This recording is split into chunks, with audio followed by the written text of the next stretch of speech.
If you're now in the US, you can lease Apple's products through its new subscription program. Hey GadInsiders, welcome to your Tech Hub.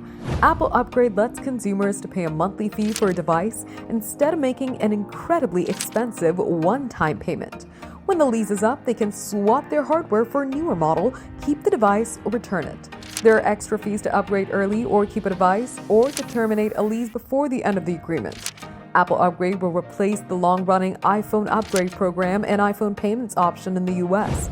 Once they're eligible, those who are already enrolled in the iPhone Upgrade program will be able to switch to Apple Upgrade to lease a new product, go for Apple Card monthly installments, or buy their device outright. The new program includes a range of iPhone, iPad, Apple Watch, and Mac options. Prices start at $18 per month for iPhone, $12 for both Apple Watch and iPad, and $25 for Mac.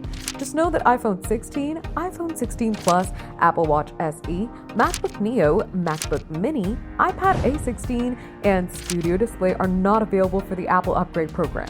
Leases run for 12 to 24 months for iPhones and Apple Watches, and 24 or 36 months for iPads and Macs.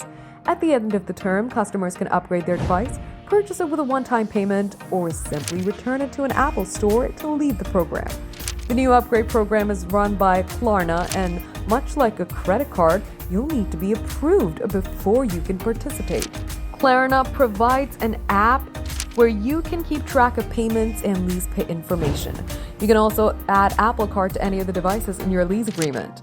Apple Upgrade is debuting after the company increased the prices of many iPad and Mac models. It's widely expected that the next batch of iPhones will also be more expensive than previous models. For more updates, subscribe to GadInsider, like and share the video, and don't forget to press the bell icon so you never miss any update.